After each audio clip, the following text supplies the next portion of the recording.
ano ba yung usap-usapan na lumaki na daw ang ulo mo at mayabang ka na ngayon? Hindi ka na daw namamansin kapag walang dalang regalo. Grabe. Grabe! Walang kat-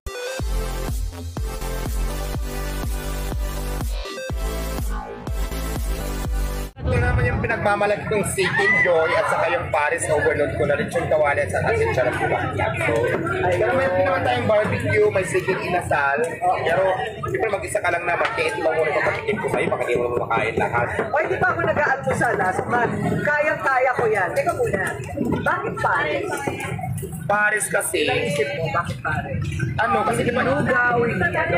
ito kasi bago ko nag-start, nakita ko kasi talaga hindi man yung Illusion Paris dati sa mga kalsada. Hindi ba kalsada naman ako galing. So, kaya ito yung naisip ko, i-business kasi para mas madali pag Paris yung pininta ko, mas maraming bibili at saka pagkain siya. Okay. So, kung galing ka sa ilalim ng tulay at walang-wala ka, paano ka namuunan? Ayan, ito na nga, nag-start tayo, hindi muna Paris. Nag-start tayo ng 5,000 pesos na ito kung saan sahod ko ito ng construction worker ako. Nag-construction Yes, ka? construction worker ako dati. So ngayon, kaya ako nawala sa pag-construction kasi di ba nag-pandemic, bawal lahat ng mga trabaho. So may naipon akong 5,000 pesos sa sweldo ko.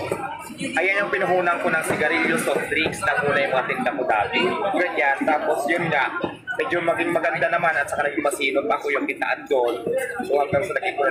Tapos may friend din ako na wala ng trabaho kasi dahil sa pandemic, ano naman siya, tigaluto.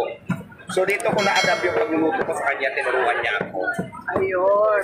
Kaya naging Paris na siya ngayon. Pero may mga sigarilyo soft drinks pa rin naman ako nandito. May Diwata Mini Mart ako. Hindi ko rin nawala yan siyempre kasi di naman nag-start. Diwata Mini Mart. Ayun sa kapila. Oo. Ano lang yan? Ang kasunod na niyan, Diwata Mall. Diba? Hindi yung Mini Mart Yes, sa lamisa lang ma'am. nakalagay. Bakit? Libre Tinawag lang ko lang naman siya ang ng Mini Mart para Yes. maganda pakinggan. Yes. Kulay. Libre lang ang mangarap. Mangarap ka na ng malaki. Correct. Wala namang bayad mangarap kaya Diyos ko mangarap tayo. Diwata Mall. Pero kailangan Yes, talaga pag nangarap correct. tayo, action na natin. Kasi walang imposible pag nangarap tayo with action na makamit yung pangarap natin. Yung sikreto kasi ang daming mahirap, di ba? Ang daming mahirap, pero ang dami ring tamad. Ang daming mga nakatira sa ilalim ng tulay. Ano yung sikreto para... Kasipagan lang ang sikreto at sa diskarte sa buhay at laban lang sa mga pagsubok sa buhay, huwag kang sumuko. Kasi pag sumuko ka, hindi mo makakanta yung ganitong klaseng di ba? Hindi mo makakanta yung pangarap mo kasi sumuko ka, hindi mo nilaban eh. Mabuti hindi ka napunta sa masamang bisyo. Hindi naman. Oo. Hindi naman. O sinubukan. Nasubukan ko rin pero hindi pare pagpatuloy pa natin. Wala namang ganda sa itutulog yan. Oo, kasi nagne-negosyo ka na, wag na, hindi ba? Okay, so, yung regular na pares, hindi ito yun. Hindi. Paano mo naisip na ang rekado mo ay chicharon bulaklak at saka, Lechon kawali. Lechon kawali. So ito na nga, dati kasi beef pares talaga ako with beef mami. Ganun yung tawag dito sa mga pares kanto. Kaya lang, sa lugar namin, sa sobrang dami na magpaparis, parang pari-parehas na lang kami ng tinda. Nag-isip ngayon ako ng kakaiba. Naisip ko yung overload. Actually dati yan, may kasama pang tuwalya yan, tapos balat ng baka o baboy ba yun ay mga ganyan. Kaya tinawag ko siyang overload. Ngayon sabi ko sa halagang 100 pesos with anti rice, parang lugi ako. Tinanggal ko ngayon yung ibang kasangkapan dyan. Ginawa ko lang dalawang menu pan, di makulugi sa anti rice. So, lechong kawali na lang natira sa kasasarong bulaklak. So, ayan, dyan ako nakilala, yan yung pumatok sa tao. So, may kita ka naman. Sabi nila, paano pa kaya kumikita itong si Diwata? Ay, napakamuga.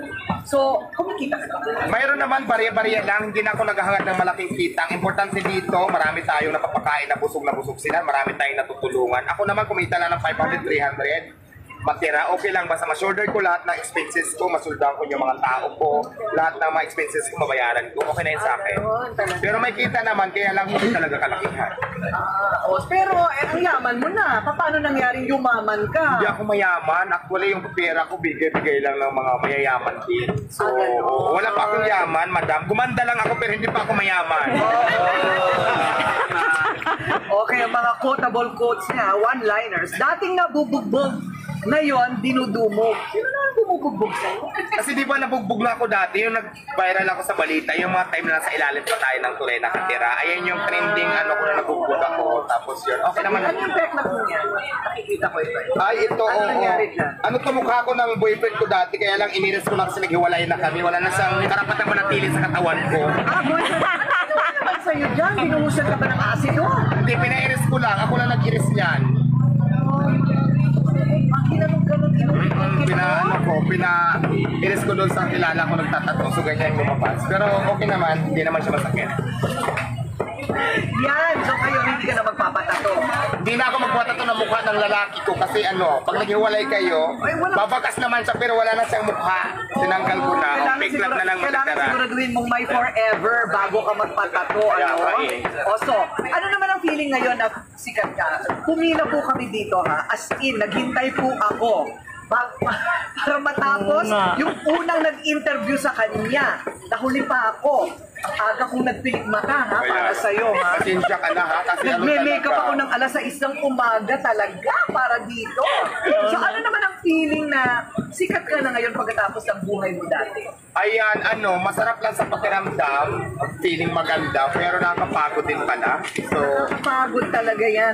Magsalita ka lang dyan okay lang kakain naman, ako. okay lang naman ang feeling ng isang maganda pala, kasi ngayon lang naman ako gumanda ng ganito. Nakakapagod, pero laban lang. Okay. Tapos syempre, di ba, yung mga ibang hindi lang napapicture kung ano na nakanan sa buhay na pinaglalaban. So, ako naman talaga minsan, busy sa negosyo natin, di ba? Ang humiling ko lang naman, minsan bigyan niyo ako ng time para makapagtrabaho din, di ba? Kasi hindi naman pwedeng dyan na lang ako nakaharap sa camera ng buong maghapon kasi hindi ko na namamanage yung tindahan ko na mapabayaan. Correct. Uy, thank you pinakain mo pa ako.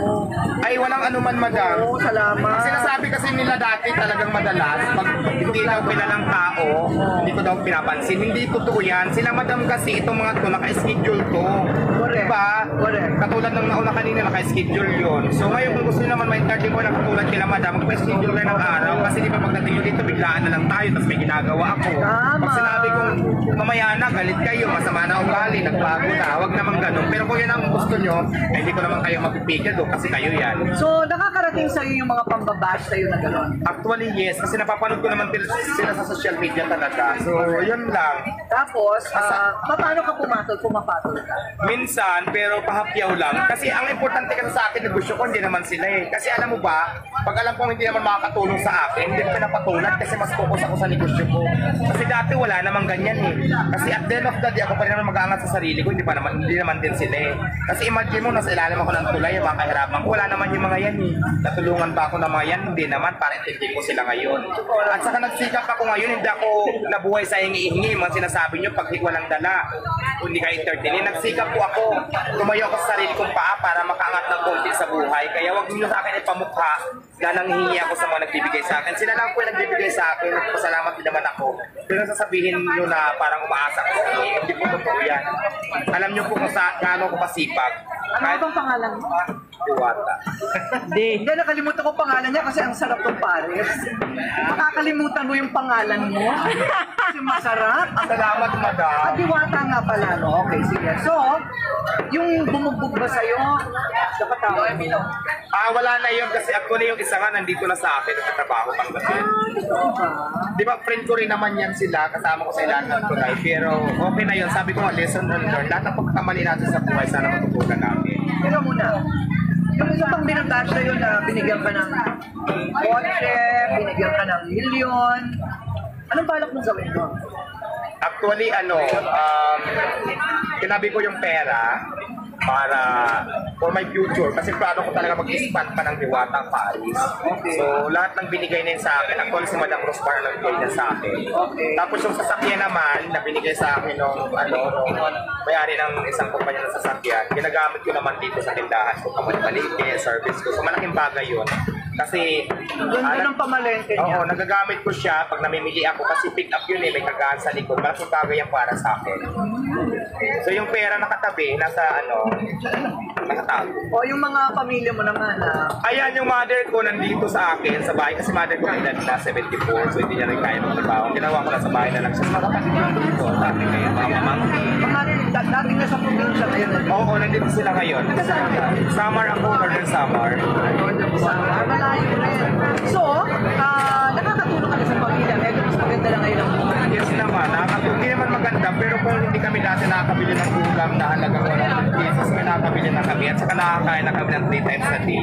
Kung dati 1 day 1 eat lang kami kumain minsan, so ngayon kumakain na kami ng tamang oras. So yun lang naman ang pinagkaiba. So, wala kang balak na taasan ng konti ang presyo nito para naman medyo bumilis naman ang asenso. Actually, kung kaya, pinag-isipan ko pa nga eh. Pero sa ngayon, kasi mas sinatangkilik nila yung price ko, tapos ang deras may price of things. So, dyan lang muna. Pero pag dumating sa point talaga na hindi na kaya, bakit hindi natin taas kahit man lang 5 piso. Pero sa ngayon, okay pa naman. So, kulang muna tayo. Kasi baka mamaya, Talaga, 5 piso. pwede naman 5-10 taasan natin. Kasi magbubukas na rin ako ng bagong branch sa Quezon City. So, this 28, magsusok opening na ako. Isa pang branch sa Diwata, Paris. Quezon City branch. Huwag mo kami kakalimutan ha. Ano way ba dito doon para sikat yung Darating ang parisan? araw, ako naman ang mangungutang sa'yo. Diba? So ano ang gusto mo ngayong sabihin sa lahat ng kagaya mo na patuloy na nagsusumikap sa buhay? Kaya sa lahat po na nangangarap na kagaya ko, ituloy-tuloy nyo lang kasi ang swerte sabi ko nga, dumarating na lang yan sa tao. Kung hindi pa para sa iyo ngayon, huwag ka lang sumuko kasi malay mo bukas, sa'yo naman dumating yung swerte. So, pagpatuloy nyo lang kung ano yung mga pangarap nyo, kung anong gusto nyo sa buhay, na wag lang kayo susuko sa laban ng buhay. Kasi malay nyo bukas, di ba, kayo naman yung swertihin. Ganun lang yan. Kung sumuko kayo, yun natin sa inyong swerte, ganun sumuko kayo. So kung may pangarap kayo, sundin nyo na at tuloy lang ang laban. Kung nadapa kayo, bangon ulit, lalo nyo panggalingan. So yun lang. Yun lang, at kumain na tayo. Sige, kumain na po kayo, madam. Okay, teka muna. O, sino daw nagpapakilig sa'yo ngayon? Siyempre mga lalaki. Sino nga? Sino nga sa kanila? Marami yan. Marami. Ayan, isa pa tong Nakamaroon. sa akin. Ay, lumiligaw talaga. Oh. Bulgar bulgar. Okay. Huwag mo silang gagastusan. Kaya nga ayaw ko muna, marami na niligo ngayon, ayaw ko muna mag-boyfriend kasi nga, baka mamaya Badger. kung nag-boyfriend ako ng dalawang lalaki, bukas wala na akong puhunan. Kaya gusto ko magpayaman muna, mag-ipon muna at bago mag-boyfriend kasi feeling ko, pag marami ka ng pera, mas maraming boyfriend. Correct. Kaya ngayon wala muna akong boyfriend, ano lang muna, tikim-tikim lang muna. Doon sa ating kay saya-saya, bilhin natin yung pares niya. Diba? Tapos mamimigay tayo ng, papakain tayo sa mga bata ng pares. Pero bibilin natin. Ano, Bibi? Kikita ka. Sige ho. Mama ka sa pundo, diba? Sige go. Go tayo dyan. O so, Diwata, ngayon nasikat ka na. Ano ba yung usap-usapan na lumaki na daw ang ulo mo at mayabang ka na ngayon? Okay. Hindi ka na daw namamansin kapag walang dalang regalo. Grabe. Grabe. Walang katotohanan, ma'am. Walang Ayun na nga. katotohanan. Wala naman akong dala. Pare, ang dala ko sa kanya pares. Pares ng tsinela. Okay. Okay lang yan, ma'am. O, walang judging ha. Don't judge me. Kasi kinakain ko siya. Mabilis lang kami. Ano?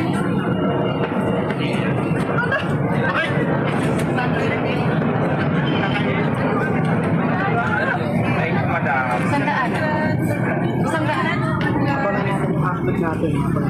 Sabi nyo, sa planet dito. Ang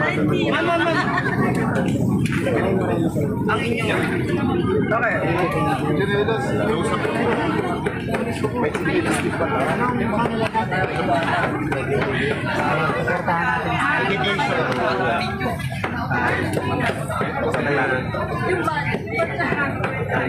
Okay, ready? Okay. So, kung binigyan ako ni Diwata ng pares, ako naman magbibigay sa kanya na pares ng tsinelas! Palakpakan naman tayo! Overload. Sinelas ka lang. Oo nga, tamang-tamang marunong na siya. Kaya yan naman, mapapalitan na siya. O, ayan. Bibigyan mo ko ng pares. Palit tayo, swap tayo, pares sa katsilinas.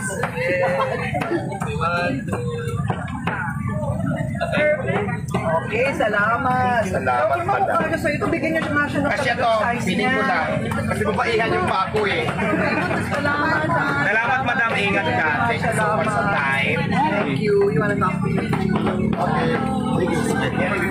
Pero ba yan ni O, madam? yung director naman namin. Alam ko sabi nila masarap, pero ano ba laman nun? Sanay ako sa beef. Pero nung kinain ko yung chicharon bulaklak Chicharon na, bulaklak, ma'am. na ano, malutong pa rin siya. Tsaka yung ano, yung kanyang, ano yun? Yung lechon kawali, malutong habang may pamatay. Wag lang sobrang dalas, kundi dapat meron kang maintenance. Oh, salamat.